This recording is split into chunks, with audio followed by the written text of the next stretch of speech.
Caroline est une jeune maman qui vient de donner naissance. Quand je dis vient de donner naissance, l'enfant a à peine 6 mois. Et lors de son accouchement, malheureusement, elle a eu les difficultés, donc elle a eu une déchirure. Elle s'en est en sortie avec une épisiotomie, ça veut dire que le bébé ne sortait pas normalement, ou le bébé était plus gros qu'il en fallait, plus que son bassin, ou alors le bébé avait des difficultés à sortir. On a fait une petite déchirure au niveau de son vagin pour que l'enfant puisse sortir. Et donc après cela, normalement, naturellement, la femme est traumatisée parce que on fait la petite couture là-bas, on coud un peu on coud parfois sans anesthésie ou avec, mais quand cela ne tient, lorsque tu fais pipi, ça fait mal, tu es traumatisé, tu te demandes ce que je vais encore faire. Donc la dernière des choses qui te vient en tête les mois qui suivent, c'est d'aller faire quelque chose avec un homme, hein, parce que tu as peur, tu es traumatisé. C'est petit, mais c'est traumatisant en tout cas. Donc cette jeune dame fut naturellement traumatisée.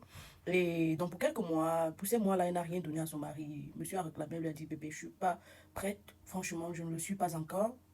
Pourquoi ne pas dire à son mari qu'elle n'est pas prête? C'est son mari. Et c'est son mari, il doit se comprendre. Bébé, je ne suis pas prête. Le monsieur cherche à comprendre. Il devrait chercher à comprendre pourquoi tu n'es pas prête. Qu'est-ce qui s'est passé? Pour comprendre la situation dans laquelle sa femme vit, sa femme se trouve, pardon, et pouvoir l'aider par la suite. C'est ça l'essence du mariage. C'est ça la véritable valeur ou alors le vrai sens du mariage. On est d'accord?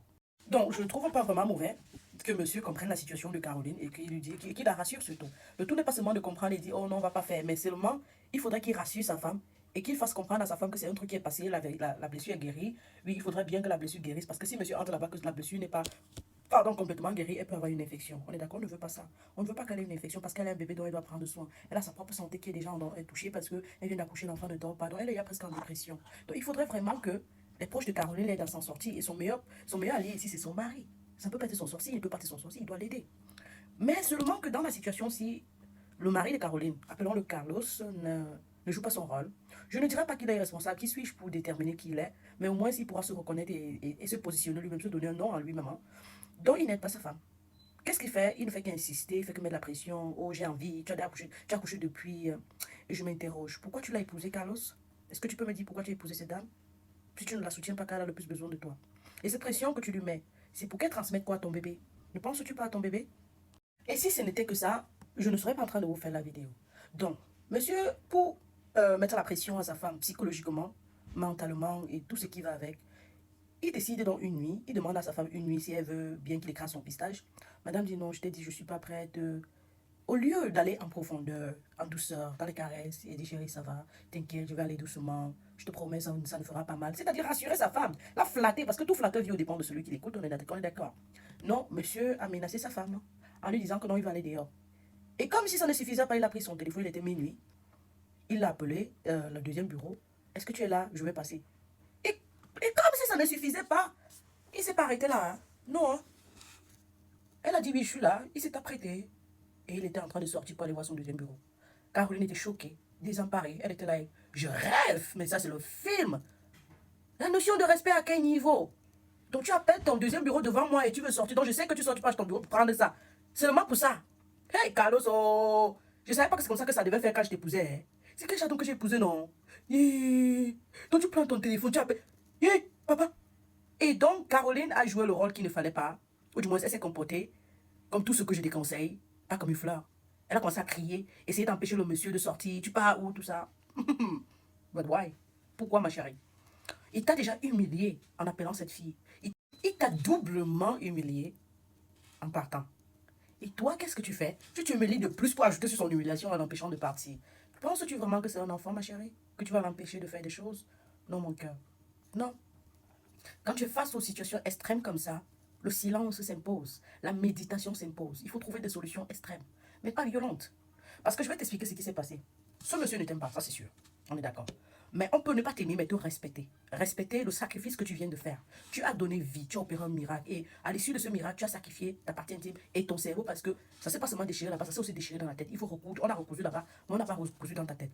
Monsieur devrait comprendre, il ne l'a pas compris.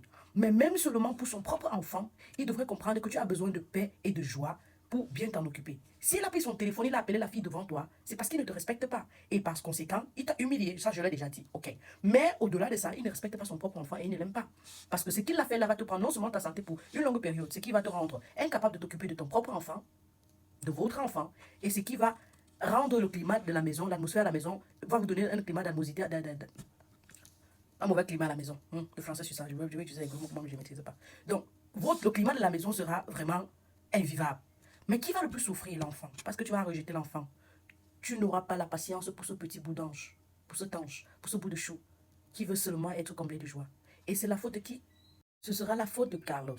Mais il faut que Carlos le comprenne d'une façon ou d'une autre. Tout ce que tu vas faire ne sera pas contrôlé parce que tu es sous le coup de la colère. Tu ne dors pas dans la nuit, tu souffres de la dépression postpartum, de la dépression après l'accouchement et tout ce qui va avec. Donc, moi, je t'aurais conseillé dès qu'il a appelé sa copine, tu lui dis, ma chérie, pardon, prends bien soin de notre mari. Hein. Et tu lui dis, pardon, papa, fais bien, je ferme la porte. Pour toi, ça va dire, oh, je lui donne le feu vert. Non, tu ne lui donnes pas le feu vert. Ce que tu es en train de faire là, c'est traumatisant.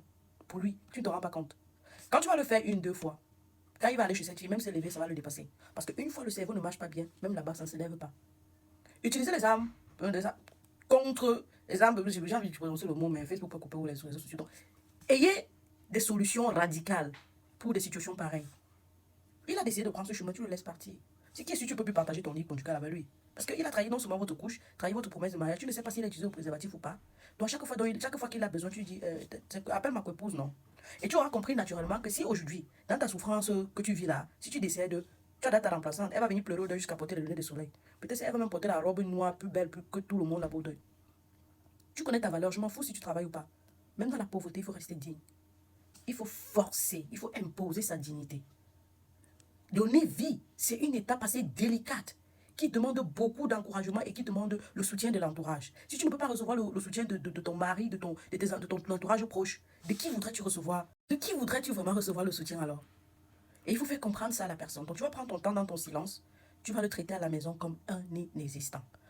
Mais l'enfant a les besoins et tu as les besoins, tu lui envoies les messages. Ou quand tu lui adresses la parole, ne le regarde pas. Tu vas servir sa nourriture, tu vas couvrir quand tu imagines tu estimes qu'il sera là dans peut-être 5 à 10 minutes. Il faudrait que chaque larme que tu aies coulée soit il faudrait que le couvercle de sa nourriture transpire. Au point où chaque goutte d'eau sur ce couvercle soit équivalent à chaque larme que tu as coulée, que ce soit en profondeur, que ce soit dans ton âme intérieure ou alors physiquement qu'il est vu. Je ne te conseillerais même pas de pleurer devant lui parce que quand tu pleures, il se dit, ah, ça te touche. Quand tu pleures et qu'il ne sait pas que tu pleures, il est traumatisé, mais ça ne fait pas mal. Parce que souvent, ils le font exprès pour que ça te plaise, pour te mettre la pression. Il pouvait aller te tromper. Ça, je ne lui interdis pas de le faire, non? Mais il n'était pas obligé de te faire savoir ça. Et de cette façon-là. C'est ce qu'il a fait là. Il t'a pris ton estime personnelle. Il veut te mettre la pression. Pourquoi il veut te mettre la pression?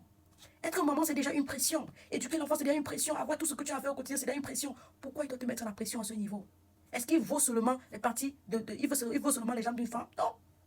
Un homme vaut plus que ça. Et je répète dans cette vidéo ce que j'ai déjà dit auparavant. Vous, les hommes qui me suivez, si vous voulez une maison en paix, privilégiez la santé mentale de votre femme. Rassurez-vous qu'elle soit stable mentalement. Si vous voulez que vos enfants reçoivent la plus belle éducation, rassurez-vous que votre femme soit stable mentalement. Et ça n'a rien à voir avec